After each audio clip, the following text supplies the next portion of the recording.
Ruby's brand new camper was defective from the factory. This is not a normal issue to have. Welcome to the channel. I'm Liz. I have been RVing since the 80s, and I've been making videos about the RV industry, helping people especially who've had problems with their new RVs.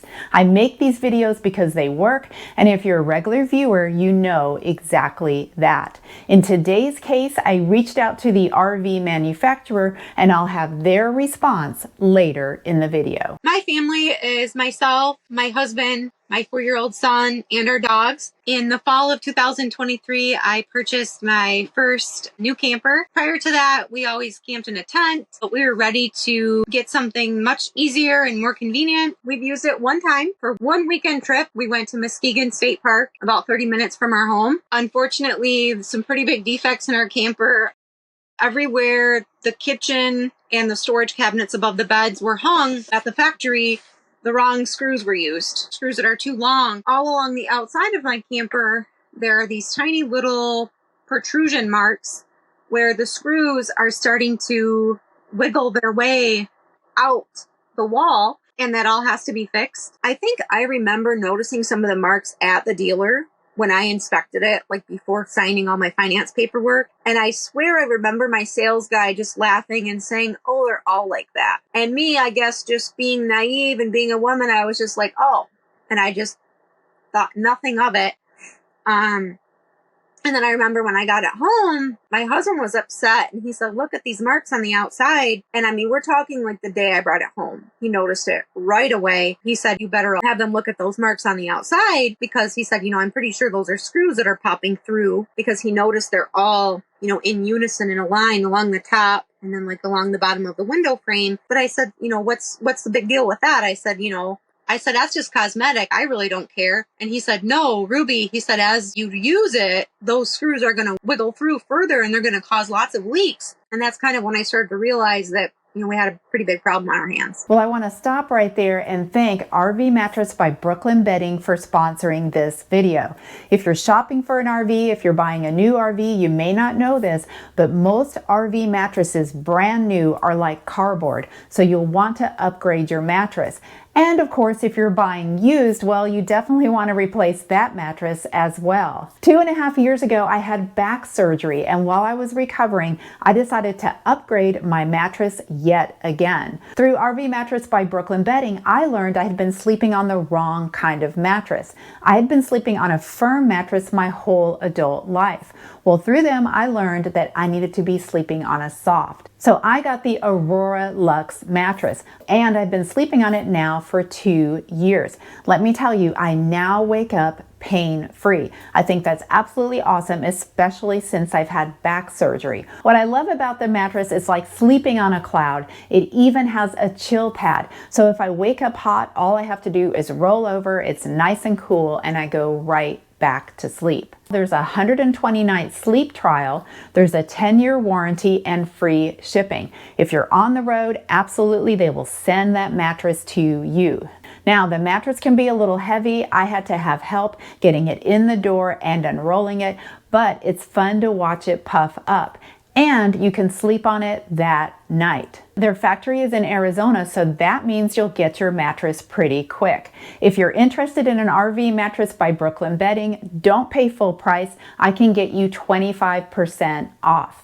Just go to rvmattress.com/LizAmazing, put in the coupon code LizAmazing, and you'll save 25%. Now, with it coming up to Memorial Day weekend, you might actually save even more. So check out the link and enjoy your mattress. Thanks again to RV Mattress by Brooklyn Bedding for sponsoring this video. Pretty upsetting because I was told by my dealership that the whole entire wall of my camper has to come off. All 4 of the windows need to come out. It's a pretty involved, intensive repair. The service manager at my dealership is very experienced with these campers. She's worked there a long time. And she said, "Ruby, I'm really sorry that this happened to you." She said, "That camper's never going to be the same. It's going to be basically pieced back together. It's not going to be brand new anymore." So that's really hard to come to terms with. I'm very angry. The claim statement that I have says that even the best technician at my dealership is not comfortable doing such an involved repair. So he basically said, no, I can't do this. It needs to be done at the factory service center in Indiana. And it says that they will have to replace the exterior pylon because I have a fiberglass model, and that would include removing the windows and then putting them back in, replacing all the decals, wheel fenders, power inlets, marker lights, water inlets. All screws will need to be cut in the interior of the walls, which also renders those screws unusable. If we ever have another problem that needs to be fixed, you can't take those screws back out if they've been cut. But I was at least happy that they were going to put a new wall on and at least fix the damaged fiberglass. The manager explained to me this needs to be a large repair with brand new fiberglass because all of these screws are already pushing on the fiberglass and they've already damaged it. And she said this greatly increases the risks of it delaminating or having serious problems down the line. And now the service writer at Jayco at the repair center says, nope, it's a pretty minor repair. We're not even going to replace it with a brand new piece. We're just somehow going to fix it.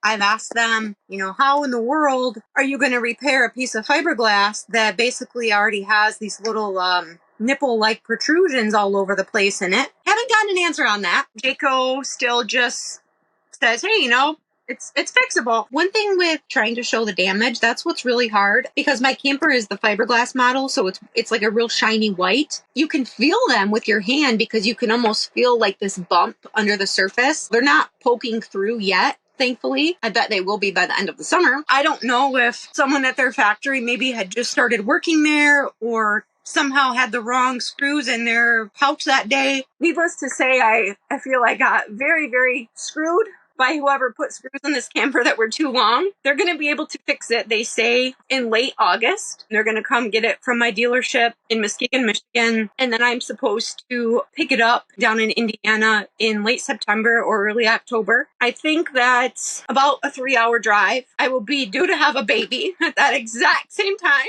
So, still super inconvenient, really crappy situation that Jayco put me in. And what stinks about it is I did not enter into buying this camper lightly. I'm not someone who just, goes out and, hey, I'm going to pick out a new car or a new camper today. I didn't do that. I spent weeks researching campers online, comparing brands, reading reviews, and I read so many horror stories of low-quality campers, and I thought, you know what? I don't want to deal with that, and so I'm going to buy a Jayco. I knew they were a little bit more expensive. I didn't care. I thought that I was buying a brand name, and I thought that this would save me a lot of stress and problems down the road. Boy, was I wrong. Since we got the approval on the claim, we've already found, I think, 8 more places where there are screws starting to poke through the exterior. And we found them on the other side. So now we have like 12 screws on the off-door side and like 6 more on the door side. I don't know what's going to be next. Maybe the back or the front or the roof. They need to accept the fact here that this was not built correctly, and that's not my fault, and that shouldn't land with me. Something small being damaged or broken and being covered under a warranty, that's completely acceptable. This is not a normal issue to have. I would have expected that they have quality control systems in place at the factory and that something like this would have been caught long before it left the factory line. I'm told that if I don't get this replaced with brand new walls, I'm probably going to have delamination costs that repairing that after my warranty is probably going to exceed even what I paid for the thing. So that's a little scary to think about. Definitely won't be in my budget to do that. And my warranty expires in September of 2025. How long can they continue filling all of these holes before it's like, okay, I've begged them just to accept that this unit clearly is flawed and is defective. I really wanted them to just give me a different unit, a different camper that was free of all these flaws because I bought a brand new camper, certainly paying for one every month. I told the people working on my claim at Jayco, because I know that I paid a little extra to get the upgraded fiberglass model, but understanding now how, delicate the fiberglass can be, especially if the wrong type of screws are used, I told them that if they were to swap it out for me, I would be more than happy to downgrade to the stick and tin version because I know those are a little bit cheaper. I didn't plan on really ever trading in this camper or upgrading to something different. I plan to probably keep it for, 10, 15 years.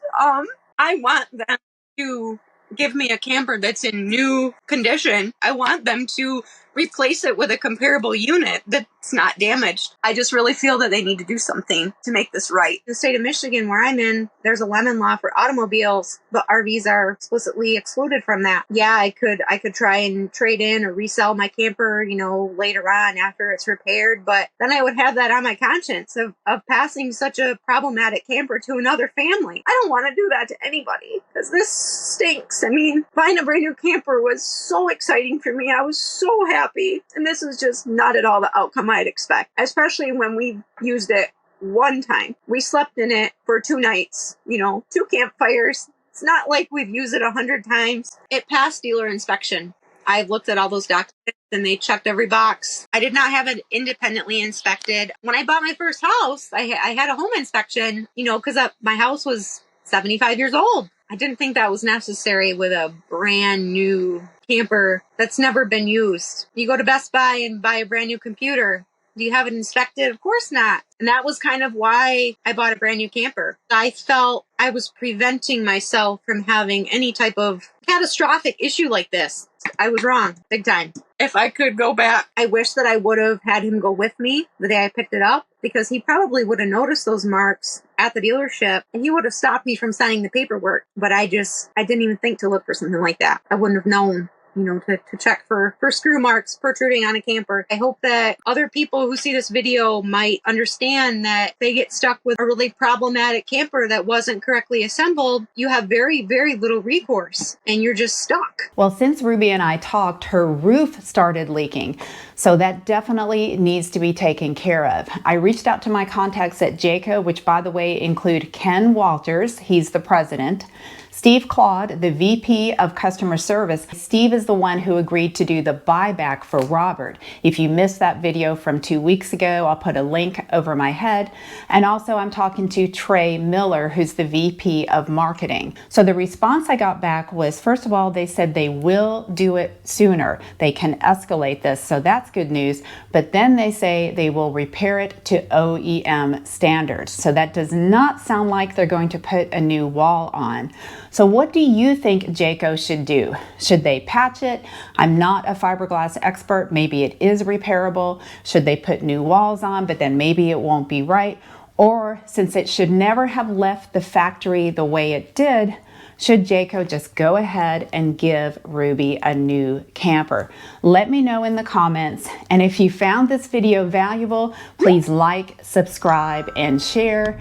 And getting an inspection on new didn't used to be a thing, but definitely for the last year or more, I have been talking about that and recommending it. And obviously in this case, it would have really made a difference. So help get the word out by, again, liking, subscribing, and sharing this video.